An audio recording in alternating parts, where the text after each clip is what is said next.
Hello, welcome to my channel. Today's video is just going to be that's my kitchen behind me, so bear with me. Today's video is going to be kind of rearranging this bookshelf right here. Anyway, we moved this in from the garage. It used to house my boys' Lego display thing, but I really needed a much bigger shelf here. And I kept trying to find ways to purchase ones, and I'm like, why purchase? I have something here to use, and let's do it.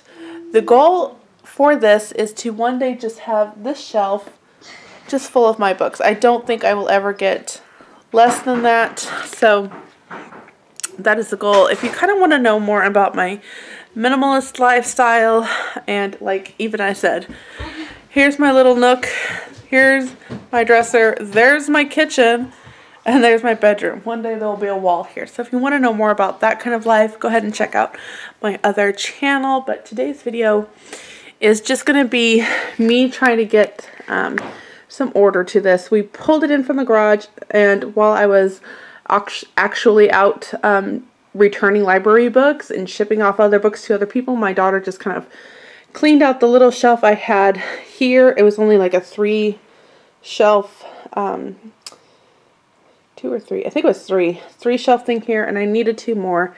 And the goal of this shelf, I think, is just to have all of my favorites on here and just kind of only have that. And there's enough shelves here. I think I can make that manageable.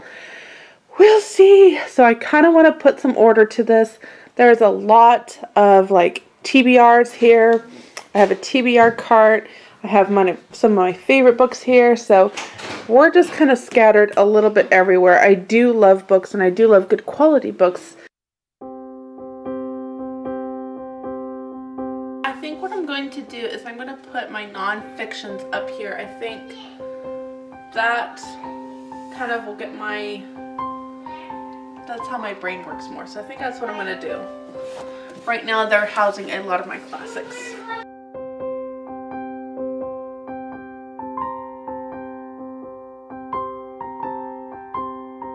I have a lot of notebooks filled with Charlotte Mason thoughts and ideas.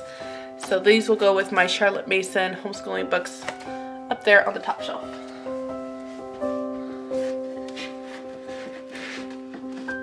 No! It doesn't fit. Okay.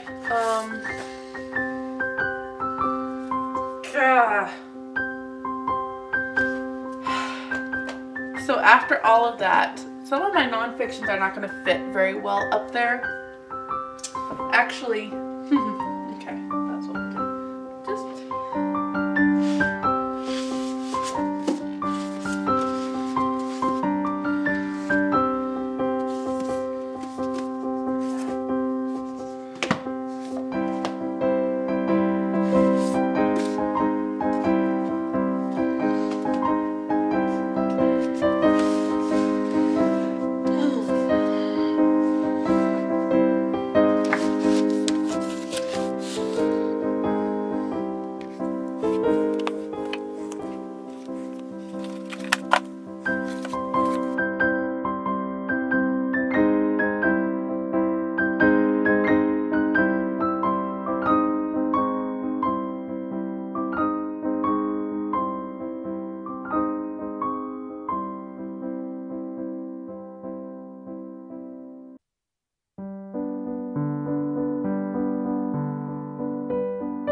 Talk about some of my favorite books that I've read, and one of them is this one, Crowned by Nancy Kaiser.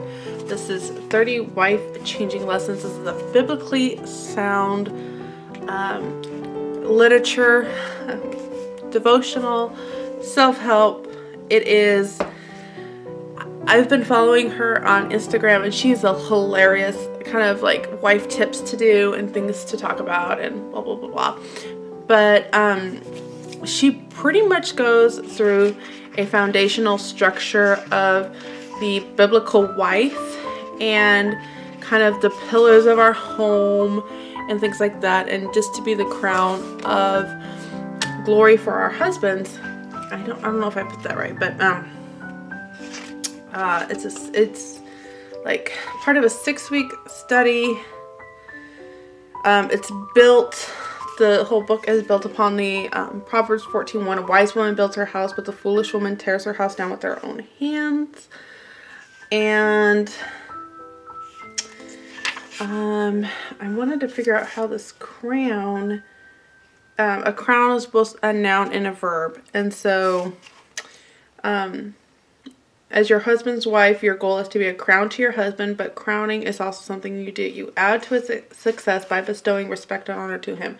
Crown is designed to be an instructional manual for those who want to practically learn how to be the excellent wives they were created to be. Again, I really liked this, and I'm actually at the point where I want to go through it and reread it again. So here's my first book recommendation. I really like that one. Okay, I think the next category I'm going to be working through is this one. It's kind of a smaller shelf, so this will be really good for classics. Let's even fit. Darn. Okay, this would have been a really good one for classics, but my copy of Wives and Daughters isn't going to fit. And I'm sure that means Lark Rise isn't going to fit. No, Lark Rise is smaller. I hate that. Well, I think I'm going to still keep this as my classics shelves. So, I kind of want to just put the classics that I've read on there right now, because I do have a lot of books here. And I know I have read some of these. The first 3 Anne books are actually out on loan to a friend.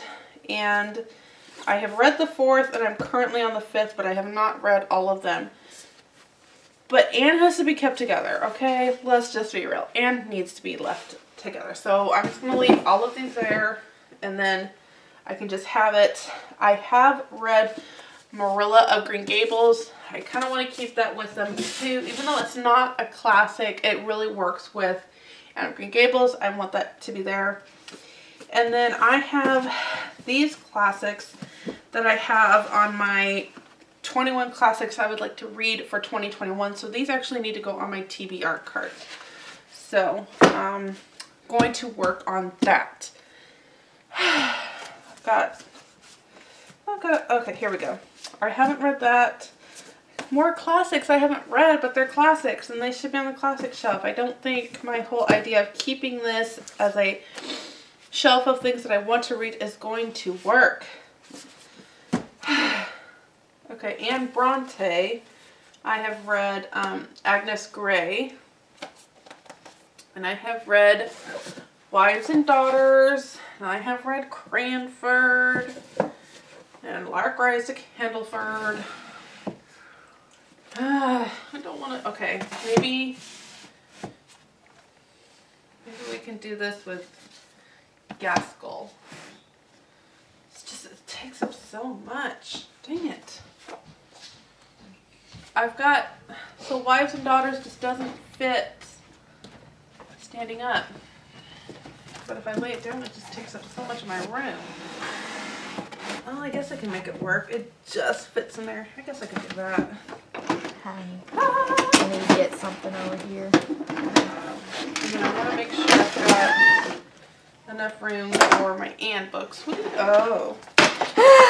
I'm watching something while cleaning. Okay. Do you have Johnny? Yeah. Keeping him busy? Yeah. This one is a recent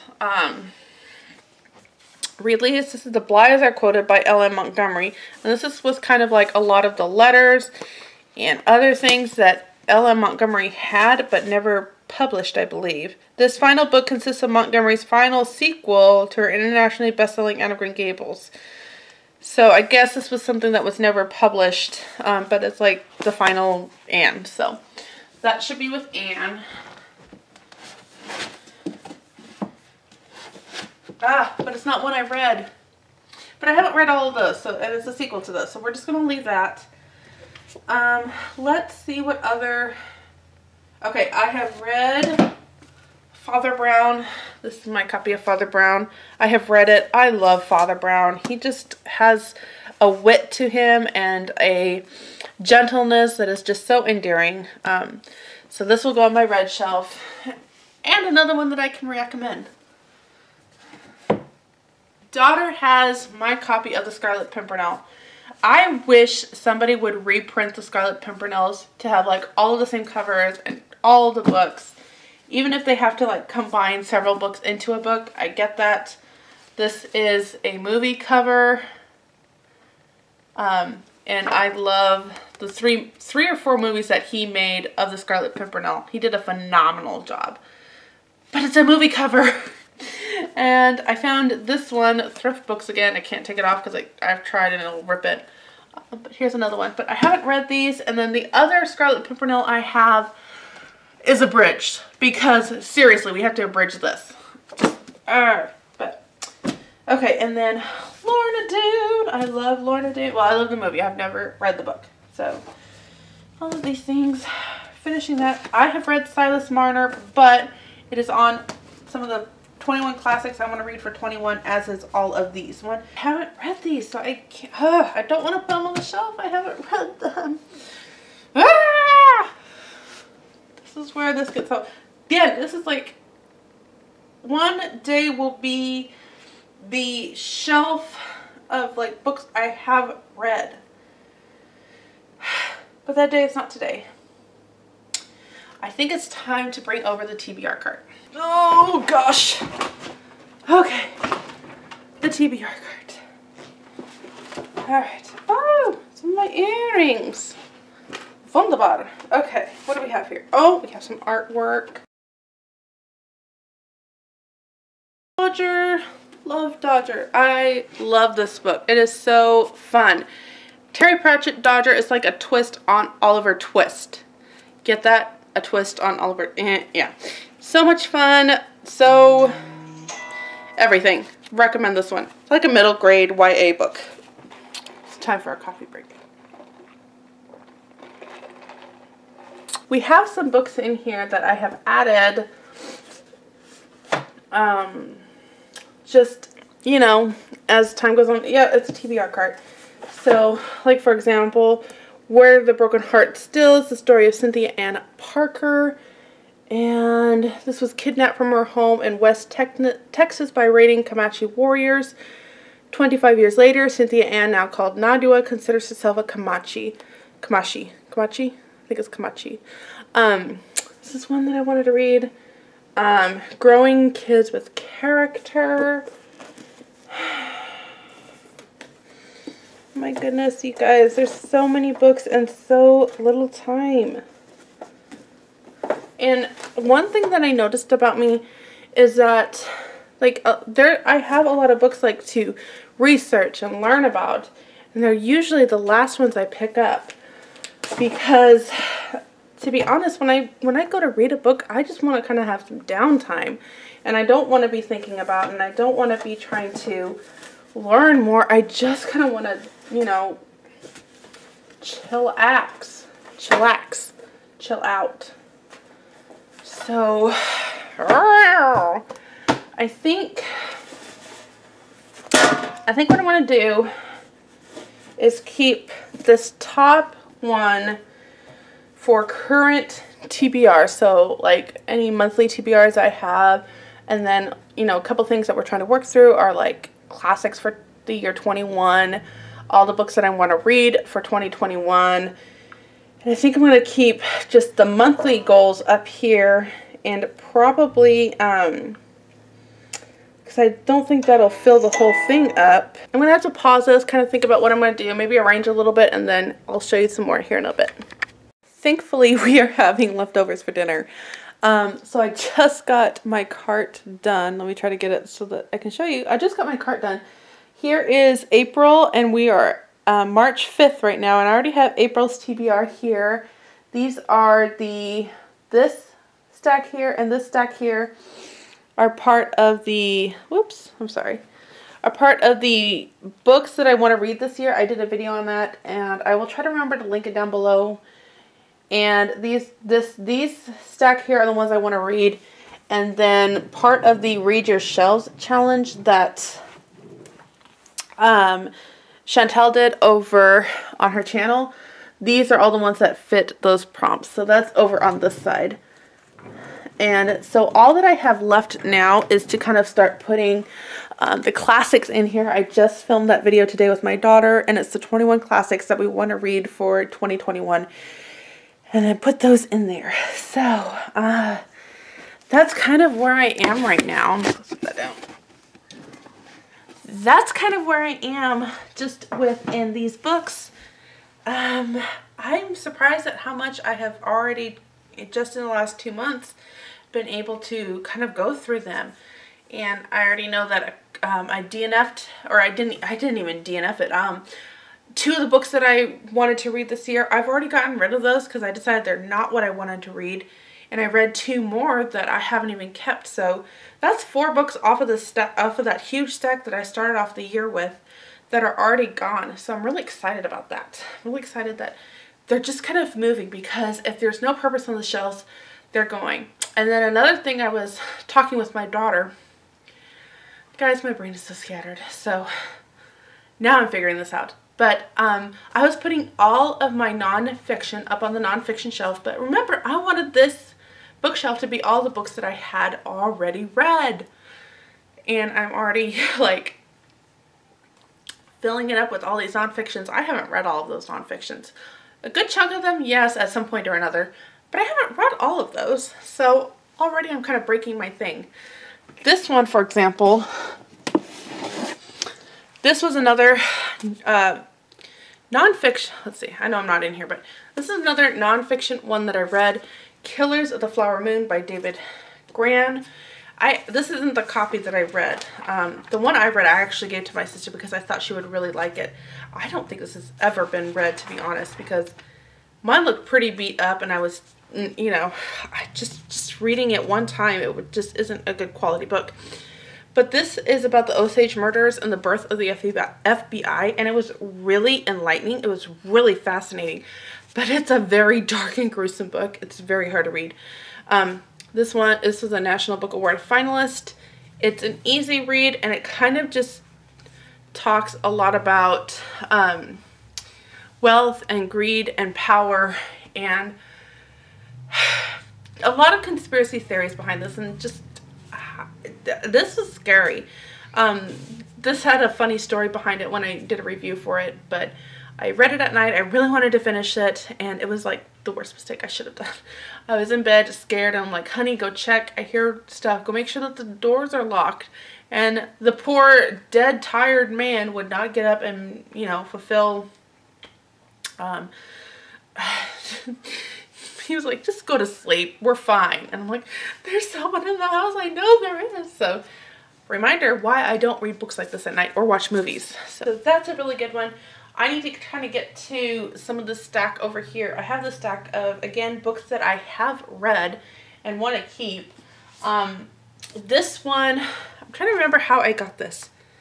Oh, I was on a review thing for this. Liz Toma, The Gold Digger. I really liked this, and this takes place in Indiana, and this has to do with a murder that was happening here in Indiana. And actually, my friend's coming tomorrow, and she wanted to read this, so I'm going to send this home with her. This is part of the True Colors. I recently read one by Pepper Basham about the Appalachian Feud, and that was really good. Just probably a little more gushy than I tend to like. I kind of go back and forth with like giving it a 4-star review and then going to 3 and going to 4. So it's probably like a 3.5 for me. Again, that's probably like a Goodreads review. I think for Amazon, I would definitely give it a 4-star just because of how ratings work. So anyway, so yeah, this was one I really liked. To put back on the nonfiction shelf that is already pretty full. I don't know if there's, honestly, if there's any up there that I would want to get rid of right now. There's a couple that maybe, like the 5 Love Languages, it's always easy to find, but I did really want to reread it, so we'll see. The 5 Love Languages for Kids was really good and enlightening, and I need to reread that again because I do have some kids that that kind of approach anyway. We're moving on. Screw Tape Letters by C.S. Lewis. Oh my goodness, I love this book so much. I shouldn't love it. It's kind of basically the story between Satan and Wormwood, who is kind of like his angel, and they're basically just trying to tear down Christian. And just on leading humanity straight. And oh my goodness, I listened to this recently on audio and I was just bawling because I was seeing so many things happening within our church today that he was writing out, and this is like 50 years old. So there's that one. I really liked this one. I have a lot of highlighting in it and notes. I did like this one. Shannon Martin. She is also a Hoosier author. Yeah, so Hoosier author. I really liked this one, but I did not like her second one. I had a lot of problems with that. Even some of these I had some issues with, like, I feel like you're arguing with God here. But the second one I really didn't like. Really had a lot of issues with that one. And the more I've kind of just seen what she's been posting online and just some of her philosophies, the more I'm just really leery about her voice, I guess, for lack of a better word. This one kind of talks about how she had this ideal life of the country Christian girl. So she has her farm and she has a house in the country and she's got her chickens and everything. Life, and then they were pulled into basically like the poor, still the poor side of the city to be in ministry. And I really liked that aspect of it. I really liked the kind of minimalistic aspect of it. But I, like, thinking of picking this up again and rereading it, I don't see myself doing that. So I think this one's going to go. So these projects always end up taking a lot longer than you thought possible. So I had the shelf as far as I got from the last clip and working on the cart, and then my husband comes in and he's like, we really should secure that back a little better because of that. And then now basically all the books came off the shelf and I gotta put them all back on, and now I'm just like, okay, I think what I'm going to do is go back to my original idea. Only the books that I have read and want to keep on the shelves are going to stay on those shelves. Because I'm back to square one, and I think it's a reminder. Stick with this original idea, and I've already got a small pile of get rid ofs going on, so I feel really good about that. Another books, a couple more books that I want to talk about that I really like. The Power of Habit. I actually really want to read this again. This is not the year, Shalice, next year. But this one's really good. It's just how habits are created so that we have, like, we don't have to think about doing them. They're just a habit, a routine, and so there's more room in our brain to do other things, and how we can rewire habits and different things like that. I really like that. Another book I really like is Essentialism by Greg McGowan. There's a lot about this that I even kind of did this little video about, like, how much that has affected me, and love that one. We had a YouTube book club going on, and this was one that we read by Elizabeth Elliot. It was so good. I really liked this book, and just Elizabeth Elliot doesn't pull any punches. Like, she will tell it as it is, and she's going to just put you in your place where your heart needs to be in alignment with the Lord. Really like that one. Another one that I really like, and then I will probably purchase anything that I see by her, is Women of the Word, How to Study the Bible with Both Our Hearts and Our Mind by Jen Wilkin. This is really phenomenal, and this is probably, I think this is the only book in my entire life that I have read and purchased copies, like, for my other Bible study group. Everybody got one as kind of like a goodbye gift. Every time I think about who I want to give a gift to, I think I'm going to just start handing this book out, because I really, really like that one. And then this one, again, we ended up doing a Bible book, I would say it's a book study. It's not really a Bible study. It's a book study, a book club read on Having a Merry Heart in the Martha World by Joanna Weaver. This was so influential in my early years as a wife and mother, and it just sticks close to my heart. Their follow-up book is Have a Merry Spirit, and then Lazarus Truce or something like that. But this one is just my favorite, and it always makes me think that, you know, Martha was distracted by daily living, but Martha wasn't condemned for the kind of person she was. She was just scolded or rebuked for putting earthly affairs ahead of eternal affairs, whereas Mary in this situation has that mindset. And then Joanna Weaver kind of spun it around in a different way, and later on when we see these sisters and Lazarus come back, you know, Martha has more of a spiritual aspect, whereas Mary is more kind of earthly about it. And it was just really nice. But I will agree with Allison from Life of a Homemaker. She had some problems with it that she brought up, and I do see where she was coming from. I did kind of share my perspective on it, like, oh, when I read that, this is what I was seeing. But I could definitely see some red flags reading it with more mature Christian eyes. But I do still, wait, do you need me? Nope. I was just wondering what you're doing. But I still really like that book, and I still think I read it and just really remind myself, yes, we are homemakers. So that is a book that I do periodically reread, especially when I get wrapped up as my role as a homemaker and as a wife. Just kind of, hey, there is time to have intimacy with God, and it is essential that we do it. Not that it's separate from our day-to-day lives, but that it's intertwined, and this is how we balance both of them out.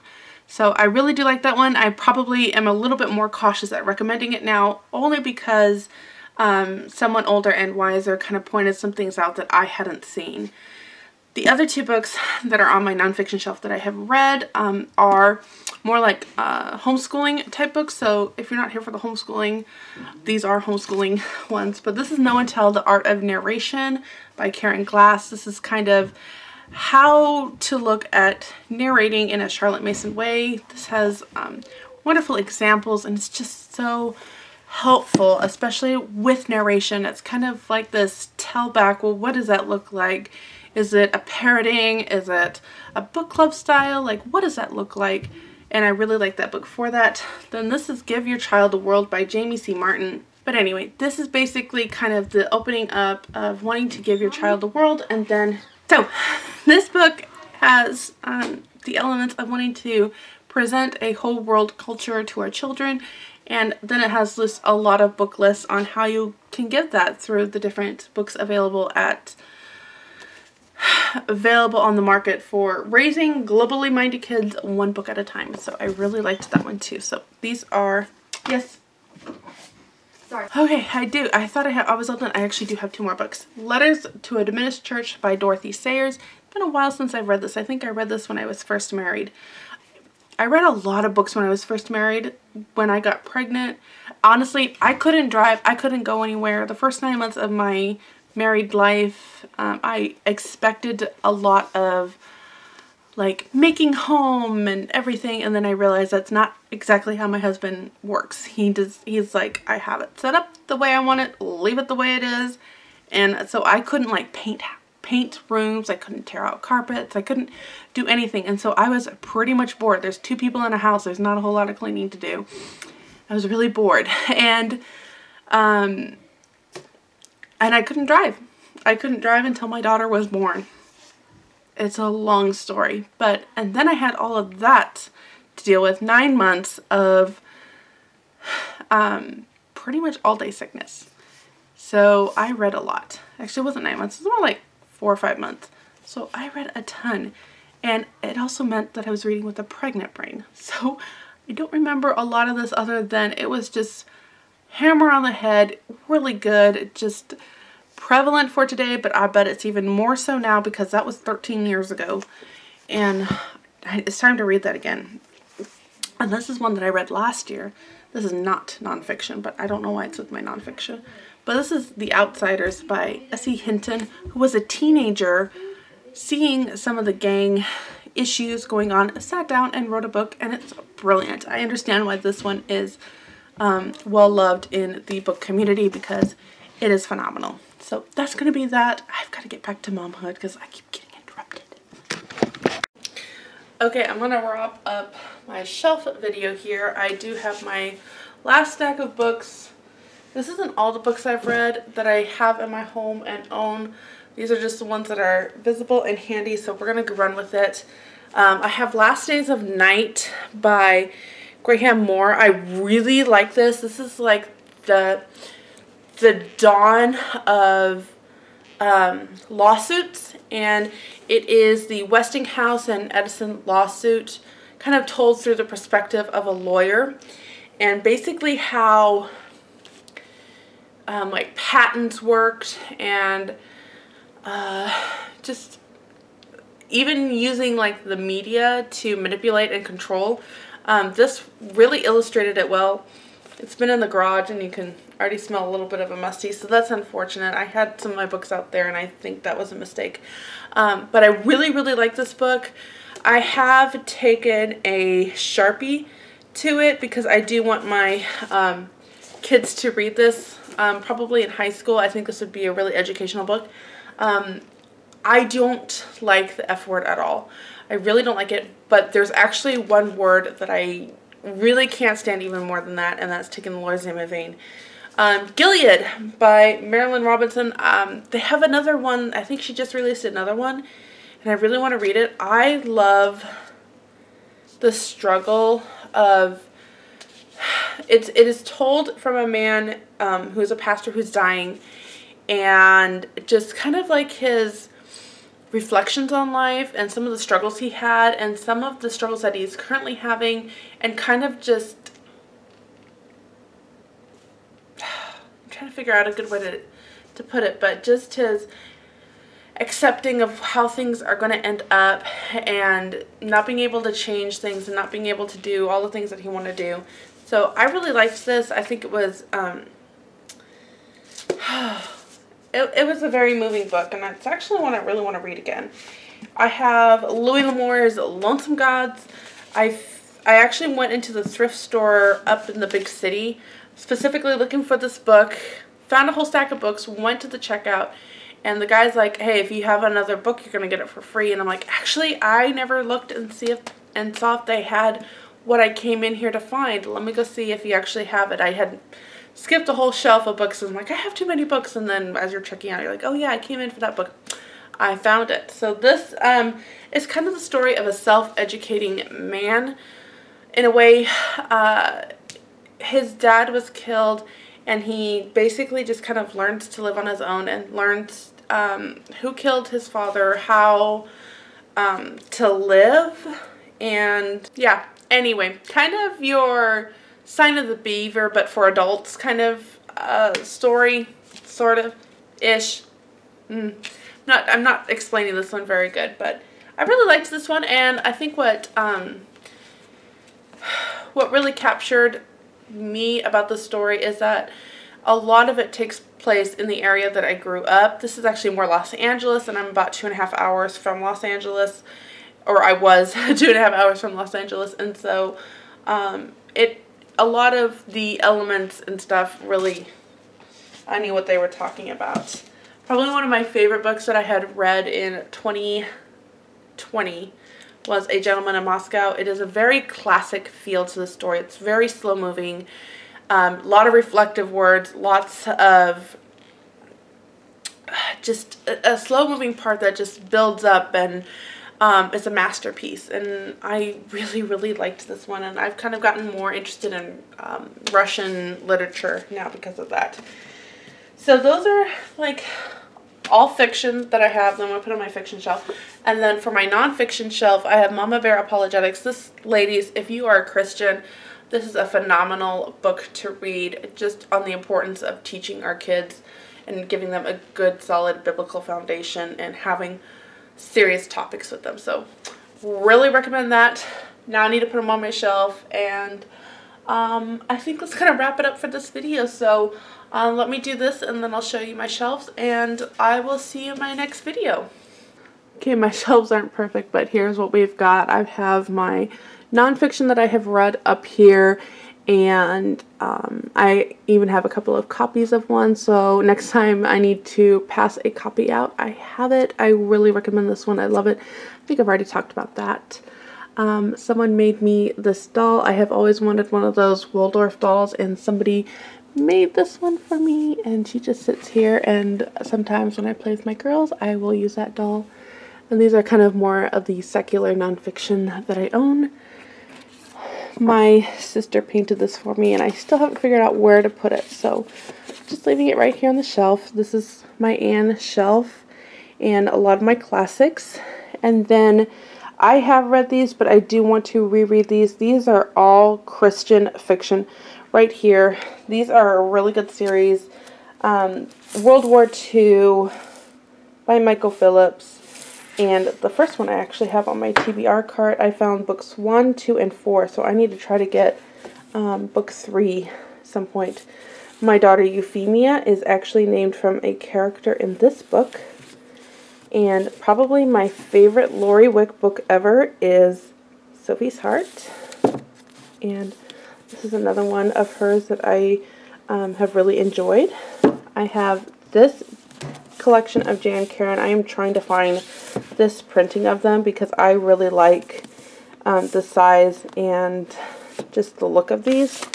That is a pen pal letter we need to get out.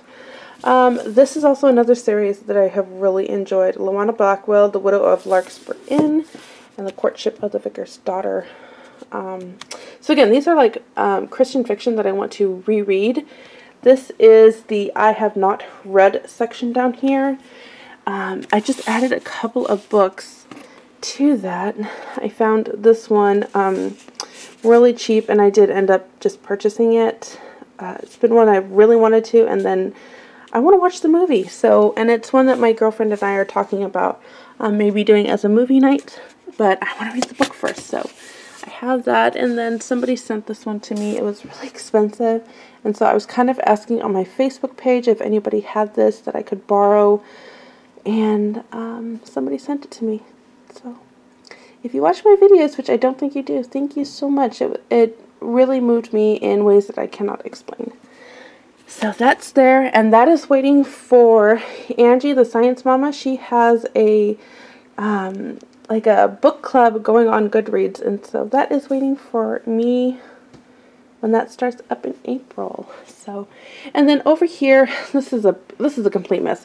This is also another book that I read and really loved. This is about the albino Africans and how they are hunted, and it is a very moving story.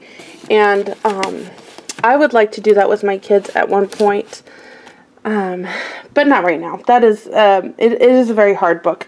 And then for the kid that I write or send curriculum to, right now we're working through these two. And since my laptop is here, I'm just leaving that here. And then this has stuff that I'm working with on my daughter. This has a lot of the answer keys, so I keep that near here. Last night was my online Bible study group with my salty sisters back in California, and we are working through Revelation. This is like a journalable thing, so I am behind, but you pretty much write out the chapter here, and then they have questions here, and then if you have any thoughts, you can just journal it on the other side. So this one's Revelation, and whew, what a book it's been through. So I have a little bit of help here, and this has been really insightful as well. There's my Bible. My sweet friend sent me this one. I'm working through that, and then just a couple other books that I'm working through. So that's what this looks like over here, and a current read for that. So thank you for watching, and I hope you liked my video.